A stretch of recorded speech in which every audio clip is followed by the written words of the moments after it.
Depuis un certain temps, vous avez vu, entendu parler d'une nouvelle recrue de la radio et télé du groupe L'Avenir. Et cette nouvelle recrue, vous le savez déjà, puisqu'elle continue à faire son travail déjà sur le net. Mais aujourd'hui, elle veut bien embrasser la télévision du côté de la radio et télé du groupe L'Avenir.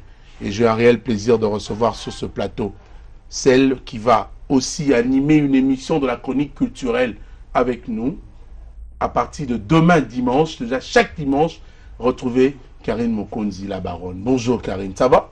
Oui, ça va. Bonjour Tony. Bonjour Nabatutu Baolanda Bisso dans le monde entier. Manu RTG va bien.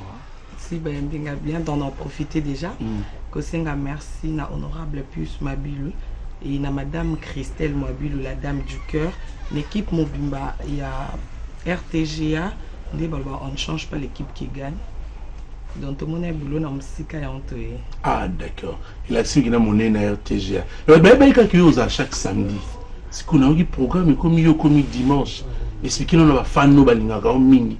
Karine Mokonzi andoleka quel jour? Ouais, ça a un peu moins confusion parce qu'il y a un posta qui est déjà la net. Donc je crois, en tout cas, au banquier qu'on notait, ils ont chaque dimanche à partir à 12h40. Donc tous on a des joueurs, des comédiens, des musiciens, des sportifs. Donc en tout cas, même si on a célébré, l'émission est plus comme dans la gare centrale. Donc tout le monde qui t'a tu as sofa qui t'a dans la gare centrale. Na madame Brenda pour qui t'a Ah, Moma. J'aime bien la voir, Moma.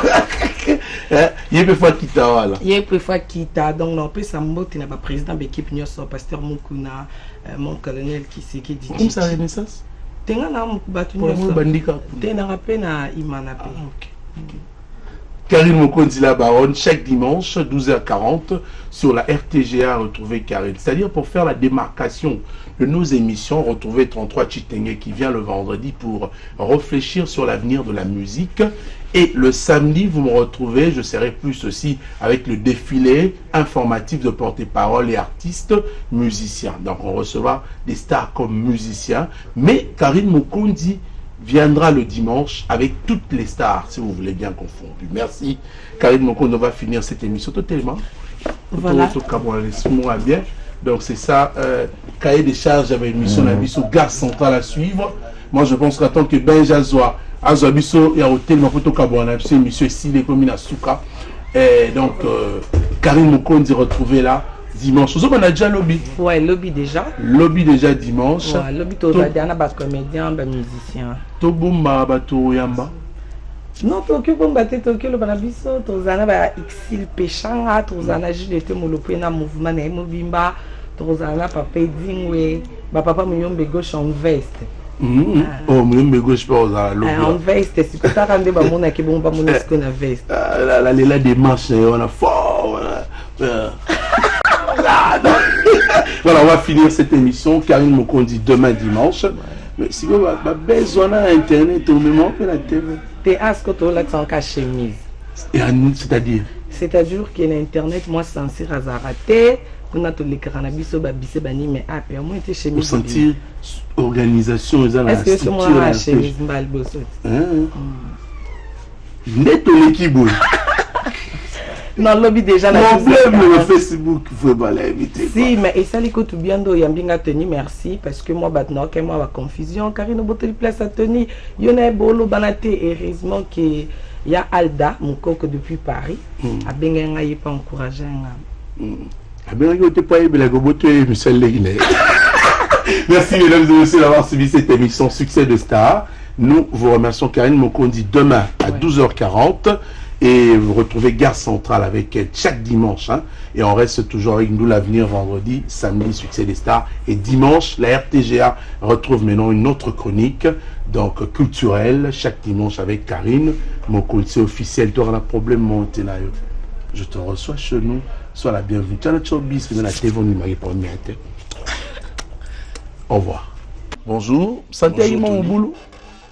Non, même pas santé à mon boulot. Je pense que le directeur marketing Trésor Conde fait très bien son travail avec son adjoint Christian. Donc, Ngaï n'a déjà directeur en marketing.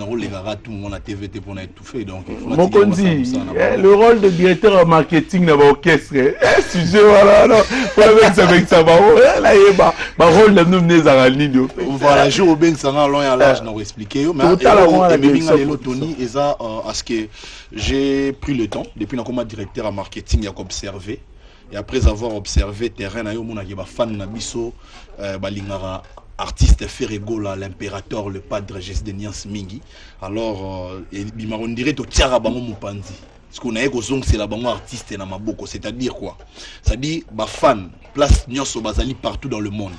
Na ego lancer nos messages au beau créer ba fan club. Ndebino mo bébé qui est bas solide et à la rana poto. J'ai profité de l'occasion pour saluer Edon Tonta le superviseur pour l'idée géniale qu'il a eu. Na ba ninga na eba ça la base solide. Les loba même na poto comment ba nous ça la base solide na bango. Ba landagi ba to faire rigola. Yango na eso web ça ba fan qui est numéro de contact ESA plus 243 85 058 72 45 plus 243 85 058 72 45 wana aux Bongo Trésor Congolo na web sabno ni faut bossala mais partout où vous êtes, créez des fan clubs, organisez des rencontres. Si vous êtes loin de Kinshasa, faites-nous parvenir les vidéos de vos rencontres via les réseaux sociaux à partir de WhatsApp, Viber. Na lito sa système que ba fan désormais Ferrego la patron nga bandosa o ba fan ne balingi na na rapprocher Ferrego na ba fanatique na vu que l'album na biso na mi orenga que bi makala mingité déjà et surtout au préparer 10 ans il y a carrière il y a artiste et donc c'est ngato ala beaucoup plus proche na ba fanatique na biso message na ki na pena beaucoup plus yangwana. Laissez-moi quand même saluer mon ami très rapidement s'il te plaît Michael Lemba le patron de loin sans oublier et donc ça Béra de Prince des Amunda ya Dada. Merci. Alors garçon son plaisir va ajouter quoi sur l'actualité, puisque là, c'est une émission d'actualité. Information, musique et anime. Ouais, merci vraiment Tony Kokoko. Les DG, tout ça bongo na le DG tout ça bongo na stade Tata Raphaël, oh vraiment tout ça bengi ça ba golo, tout ça bengi ça bateau tout balinga rabiso boya rotala l'artiste Jésus de Niance, Mister Lova. Tout ça là na vraiment na compte ya sponsor na biso boya boya roka vraiment ndenge ba mission na bino ba royemba. À part ça vraiment tout ça en plein studio tout ça la nouvelle office na biso na mi oriangokyo. On a joué ça ba tout bosa vraiment calme, tout commis presque à la fin. C'est 100% album, tout commis déjà na 95% ya disque. Là, merci garçon. Alors, succès na pesimbo te pe retient voix marche congolais, j'ai Eric et $10,000 Obama ya Willy Mouchen. Alors, Mike House gratter gâteau comme un mot ça la biso bien pour coach Poma Bolingue à Hollande biso. Tout c'est ça. Ah, l'homme de Dieu. Bon séjour. Baba Shiba regroupé au Tipoto, Zéphirin Loco qui est Pinat Chesco Superman. Voilà, on a marqué. Viens à José Kabea, à tout à la bus à partir en Nairobi. On a un lobakino. Tu y fallait tout ça la moi extrait un morceau na biso mais prochainement pour Nathan. Et l'autre, il a dit il a seulement morceau naé, Marc a pas seulement morceau.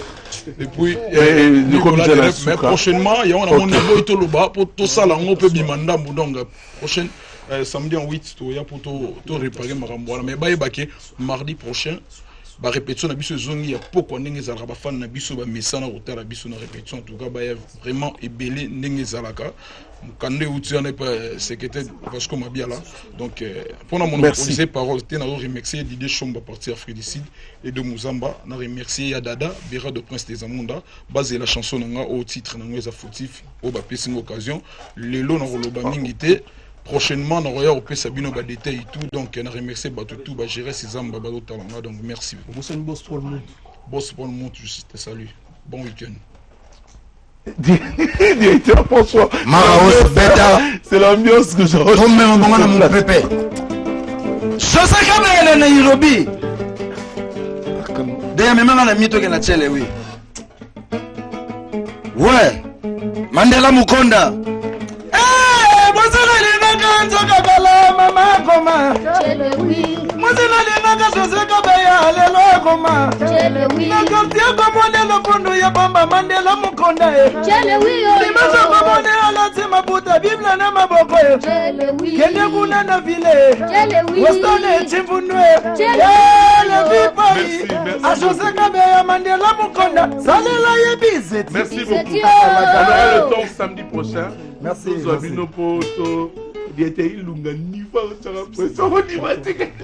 Voilà, on va. Makamboyo, nani orenge kyo eza matata. Si, si. Donc disco yo eza na couleur rebelle, na couleur différent. Bolinga boka. Le mutu wa show featuring oyo ilungana patron de basali. Première fois. On a profité na pesa na umela te, ba pesa dele, na profité na pesa mbote na vie nanga Enick José Kakuji. Na Didier Chombo Petit Jésus, ya dada. Merci. Merci beaucoup. Prochainement, on aura le temps à Mbabino pour tout cela. Nous moyens de Mbabino. Voilà, tout ça clair. On a battu une comédie musicale. Sauf que tu crées un mot de fond d'image.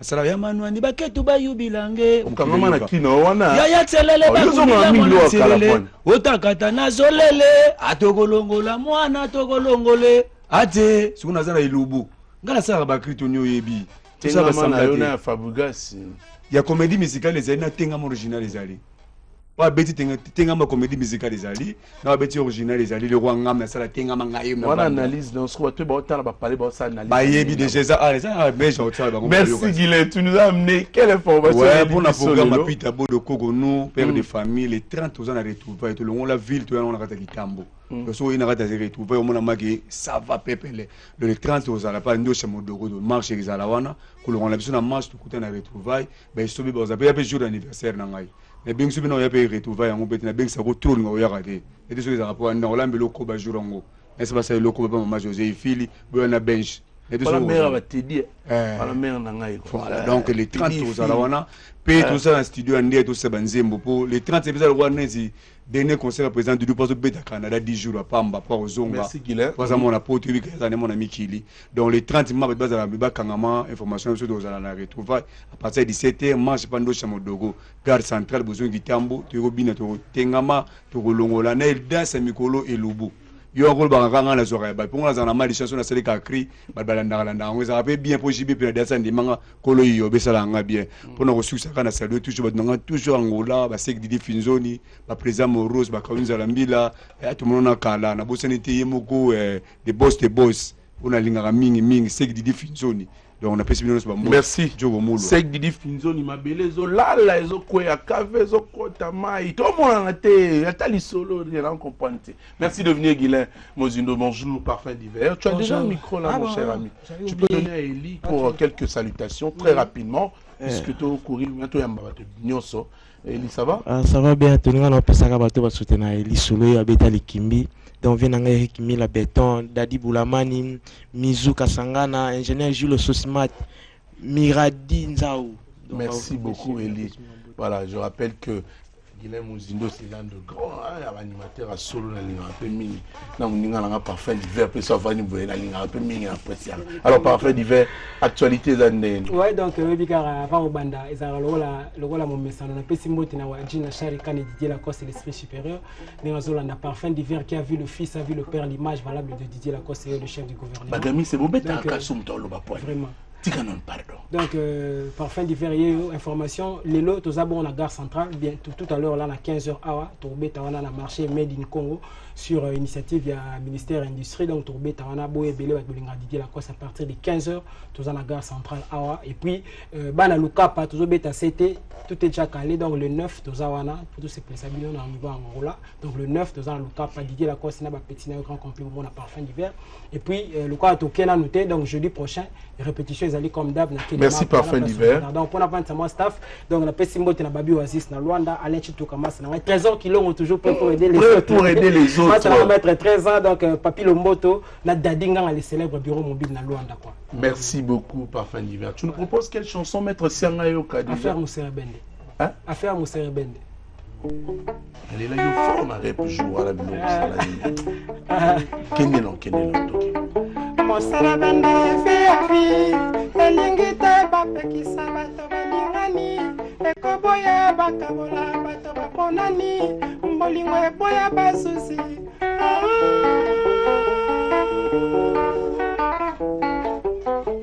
Bayaka, Bato Verite, Nalembi, nde koyoka maloba mama nalembi nde koyoka mateo ya ngai matika bisa tovanda mwana mama ekisanga likama mosusu mama boisanga eloko mosusu nayoka obolingo na ye na mitete ya kokota te obolingo na ye na chake ya kokota te ayo mwana mama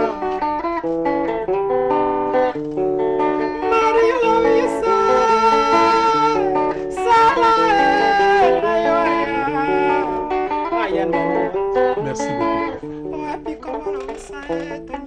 Merci. Mais il se vient à Baliking à rideau. Ça fait du bien comme ça, mon cher. Il y a le mambo à ses pélis. Fondez le fait. Bonjour. Ouais, bonjour Lola na Lola. Boni Bill Clinton. Super. Lola na Lola, pas si c'est Ngwezali. Yo ouais la Rozo Batu concert et simité Rozo Batu la katandole. Au même si on va le ça va. En tout cas ça va, ça va. Ça va par la grâce de Dieu, mon tout à l'aise.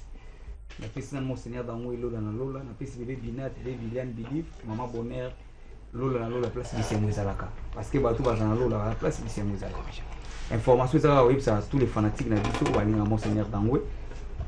Et c'est moi ça tous les fanatiques na biso ba balinga Monseigneur Dangwe lelo déjà tout ça bon on a parking à Grand Hôtel Monseigneur Alobina avec ça tous les fanatiques na balinga kae boya yo déjà extrait ya Lola na Lola parce que Lola na Lola ezali bat mutu oza kati ya bisengo ezali lisanga za bolingo c'est-à-dire que tous la moto za na kati ya bolingo lelo déjà na parking à Grand Hôtel ba musicien baza ebele tout ça bon on a ba Wilolo Ngomba ba uti ba Fibisi tout ça ba kana ba musicien baza ebele mais biso de nzambe à spectacle on te bien tous les fanatiques lelo to kutana bongo à tout à l'heure na kati ya parking à Grand Hôtel et pour na barbecue comme d'habitude lobby place de la communion Force Gambela c'est avenue le canal numéro 10 bien si tous les fanatiques balinga Monseigneur Dangwe en tout cas lobby bosangate et Tony Koko aussi c'est un spectacle na biso na biso tout ça na voyage à Maroc to kende bongo Maroc on a ici tous les fanatiques surtout à Masanga bazana Maroc Monseigneur Dangwe lobby cette fois-ci fonda kotikala les souter comme na ketropé ba province tout on a compte à ce comme Maroc na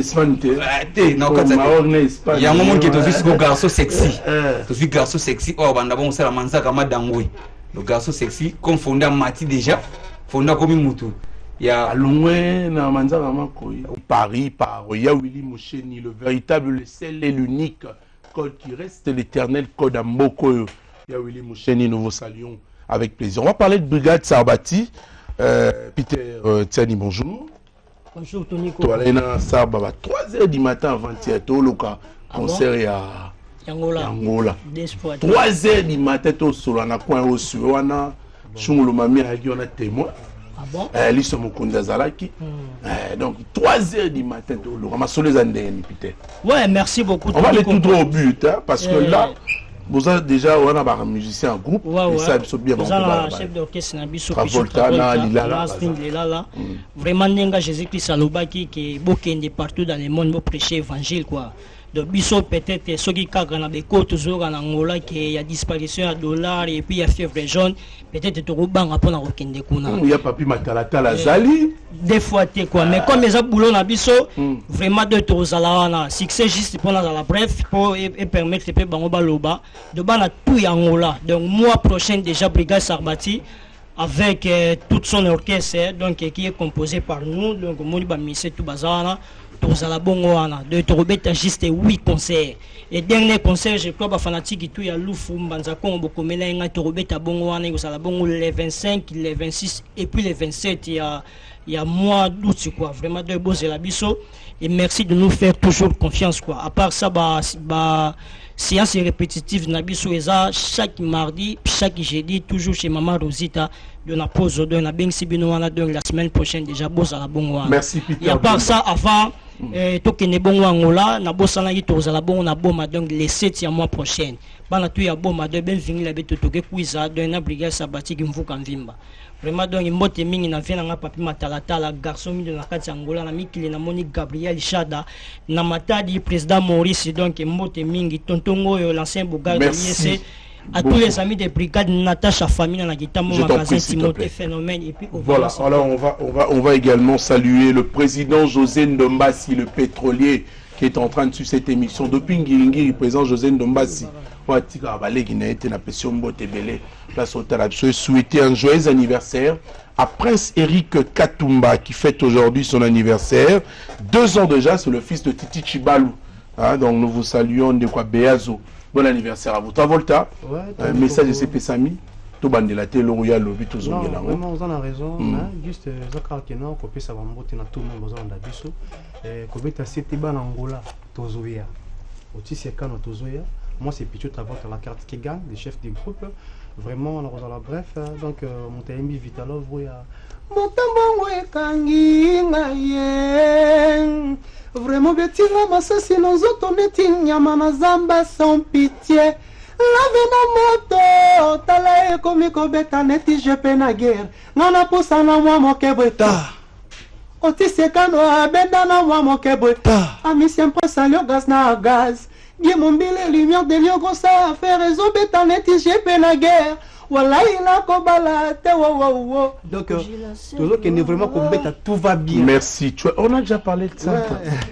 Lila là, merci à Tony, na sepeli l'opportunité de Pessingalelo. Avant dans l'Oba, on peut s'en emboter dans la force qui écrase mon leader plein d'énergie.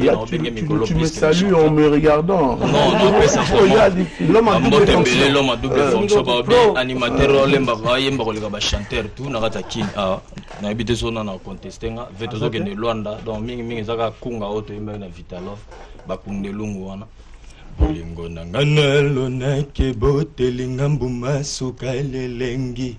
Nakoli yango butu mobimba na bomba mukokoli. Ata babenginga maboko makasi na bolingo na kondema. Siata mimi cheke vange bungebu. Claudine kino la yele. Merci.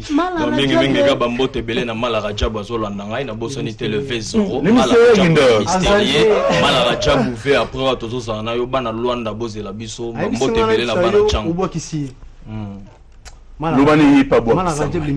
Merci beaucoup Travolta. Vraiment, Neti pour l'anga, vraiment, on a que Peter a tout presque dit.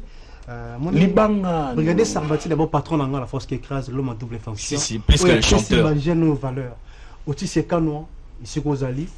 Les grands boss, l'ouaminement le double pour moi, la Chikapa. Gabriel Chadé. Merci à vous de venir. Et nous profitons de l'occasion pour souhaiter un excellent week-end à Blaise Mabélé Pété. Si ça. Il est en train de suivre cette émission également, notre ami Fiston là-bas et Serge Katé Baba, on a vu son minute de Bossan Pété Hervé en Europe. Et demain, Ivril, elle fêtera son anniversaire. Ivril, c'est la maquilleuse, elle travaille avec nous ici. Déjà, bon anniversaire à toi, Ivril. Francis Dibaya, bonjour. Ouais, bonjour. Héritier Watanabe, ma soleil Zandeni. Tous ces albums et Bima. Si, donc, avant tout. Donc, Tembe Zara Kaye, Motona Tembe, Héritier Watanabe, bon séjour à Paris. La Pulga, la Cosa Nostra, la Fuego. Donc, Tony, mon Kondaza, bon, on a Paris, juste à Kendaïga pour l'andela, le mixage, tellement il y a Zalagité, Foazalana, l'andela, le mixage, le mastering. Et puis déjà, lobby à partir des minuit. Lobby à partir des menus sur Roberti Francis Dibaya officiel, page Facebook Nanga. Bah, fanatique n'a pas déjà date, il y a lancement, il y a premier clip, il y a sorti album. Donc c'est dans quelques semaines tu as lancé déjà premier clip. Et puis un mois après tu as lancé bon l'album Retirada. Lobby déjà mon kondi bazaki wana na Paris na ba Marius Muunga, ba Mark Tabo, ba Sololaki et puis lelo ba ovanda na ba to Because Music na Obu Music pour fixer la stratégie pour la sortie album na biso Retirada. Donc dans le monde entier, je crois mon Konzazo à bientôt pour tout ça des clips il y a générique. Toi on a 3 génériques. Tout cela qui déjà clip il y a mon ko etikali des génériques dès son retour au pays, tout aussi ça clip wana parce que Retirada il faut bima parce que bah président DJK Bushcorp na loi na ba Kelin Tsumbu mon ami ba de l'album. Programme de répétition mardi, mercredi na cabine de Santerre dans quartier Bovan on a de 16h à 21h. Retrouvez la team Wata au grand complet quoi. Retrouvez-moi sur Facebook. Bobeti Francis Dibaya officiel pour précision tout quoi. Je souhaite un bon week-end au couple Georges Dakou et Madame Grace Bafiba, Jacques Chiki après l'interrogation, Tizon Ilonga Kimanana Mushinda, Franck Djenje et Sido Kambanji. Merci beaucoup Francis Dibaya. Le métis noir Maestro, il était bien sûr l'invité hier, hein, de 33 Chitenge. Fabregas se porte bien, Gina PMF. Oui. Aza bien, santé calme. Aza vraiment pépele, donc lobby Tiaya qui a vite fait, pas tantôt 33. Atikaki biso bena toujours là on avait le mois ba misene ba yemba moi mokeme na monde qu'il faut te reporter. Donc atikaki biso to répéter moi vite fait parce que ça est en plein boulot mais yobi comme ça là et c'est ngama nyonso donc azo se partager quoi donc je commence par saluer mon boss Fabregas Maestro maître et puis avec sa femme légitime Terry maman Terry Alino aza on a Nina bébé Jezi et Brian bambote na bino. Donc programme ezaka ke na yako betara c'était après Béatrice après ex Grand Liboulou Espace K tozo livré concert moko lobby dimanche na parking ya GHK ezabongo festival de grillade. Donc ça dit ba balinga maestro boya ko savourer ambiance lobby déjà dimanche boya on a partir à 19h maestro on déjà na likolo podium et après ça le 2 juillet toujours ya bongo matadi bana matadi toujours ya pekaka koyokisa bino antidote na poison na pesa programme. Allez-y, on repère ce programme non, il faut ça préciser. Antidote na poison le 2 juillet. Toya na matadi bana matadi boza biso na retour na biso le 9 toza bongo na festival Bosangani. Donc bana tout ya bandal le 9 juillet toza wana na kata bandal. Quant à moi pour finir kaka ba bon week-end na ngai pa ya ser na nga Mimi Chikeva. Il y a Didier Douma. Ouais, Mitchek. Il y a Didier Douma. Et puis les célèbres Loulou Yolo.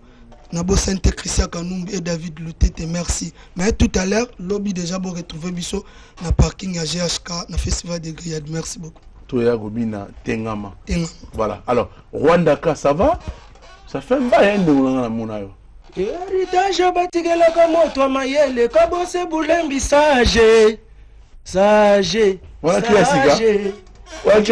Buluponda kazinda wango moko bazindi chubu zamazo sala gigi ya zowa zamazo sale toke dans un luke dans un luke miziki ya Kongo luke et toke dans un luke toke chamuvuma bless créateur à bini po ebiché donc balobi héritage batiki la mutamael en tout cas bonjour Tony Coco Oeza Rwanda ka parakomando amela grenade mutazo salaire ayebanaka soda ya kabose bulembi yako bia yako tumba yako fukusa information ezaka ke non apesi nanu PDG plus Mwabilu Mbayo mukala vie ya petina ye petino ye yo Rwanda ka mbote na palin vie na maman Christelle Mwabilu wana ba mera kati donc mbote na directeur na biso mokozi na biso 33 Chitenge via kati na ndenga système information ezaka ke non bana Rwanda toujours à Rwanda avec Paulo Tudilou.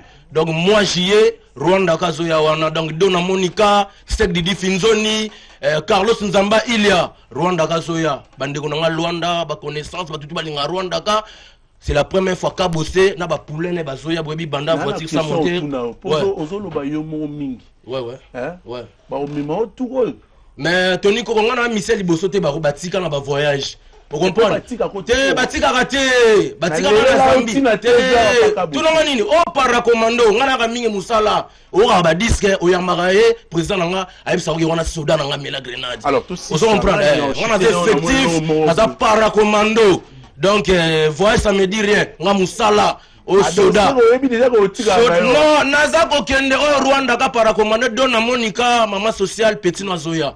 Donc na Zoya, Carlos Namba il y a batu babunga, mais aux loin des prédicateurs. Na Zoya, ba sec Didi Finzoni, sec Didi Finzoni, vigilant, Kankutu, piton, na Zoya.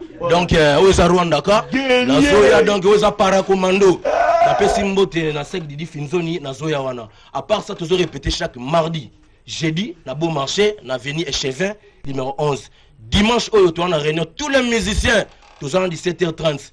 Yo bidon qui mi beko ça mi beko sore koyi yo kapeto ça non na chef tenga naza musicien ya président kabose nazoloba na ye oyo soda na ye pilier na ye donc ta nazoloba ye keba mibeko euti donc o para commando en tout cas non na voyagera papa yo toni koko okoma olobelo ko komanda sujet pour na Zambia oyamba ya ebisa yo omoni ndako esiko vanda to ebeske tangati je sais pourquoi salama bongo o para commando na so mingi musala voyage ya kanango ouais bana Rwanda kazoya donc en tout cas information ezali que président nanga kabose tozo à Luanda mardi jeudi to répétera na chevin na bon marché numéro 11 dimanche toza bongo na réunion na 17h tous les ministères tout le monde à 17h30 pour na finir na pesimbote na ya Willy Moucheni le véritable code V babunga babosana au petit na yo toujours fidèle yo ebive tozo bunda code mboka ya Rita Moucheni na pesimbote pour délégation Luanda za awa petit nanga RG 512 makambo lipasa mbote bana bandal petit nanga Doudou Luzolo le grand changeur na horoscope pour na bandal. Merci beaucoup Rwandaka de venir. Alors on rappelle que tu es transfise du groupe Yalofombo, on va parler de Godé Lofombo. Nabas, merci pour le micro. Ouais, merci beaucoup. Voilà. Alors mon cher ami Godé Lofombo kilo amboko Nabas. Coach à musique, ouais, ma soliza que disque na biso volcan. Na obo ndo tala ngai, na lingo tala. Ouais. Ma soliza que disque na biso volcan. Donc, karaté sur les marchés pour toi en studio, tu as remis des fins en studio. Donc, finissage, et là au moins, mais en attendant déjà, générique, n'a pas les cas, na RTGA, na radio presque chaque jour, ils ont les cas. Mais clip, quand la pété, tu as un tournage, n'a pas clip, il y a un moni coach en musique, il y a habitué, il y a un clinique, volcan, ils ont ya, base à peine, pioba, l'andaba, yoka. Bon, comprendre ma solo ndeni nezaba nini to pesa numéro contact na biso 089 89 61 105 do so ba bengi biso pona mabanga ndenge zalaka ke sala bien to senga mingi ba soutien na biso commandant de choc village Kingandala Yanfuku au bord de la rivière bocha biso maboko talaka so petit na bino. Merci donc on peut ça kilo à base en beaucoup mambote belé. Voilà. Mesdames et messieurs, on rappelle que Papa Wemba, depuis à l'Union africaine à Addis Abeba, la journée du 24 avril est décrétée comme une journée de la musique africaine. Vous le savez, une décision qui est tombée vraiment puisque c'est une victoire pour la République démocratique du Congo sur le plan musical. Désormais, chaque 24 avril, c'est la journée, bien sûr, africaine de la musique grâce à cette grande star de la musique africaine, Papa Wemba.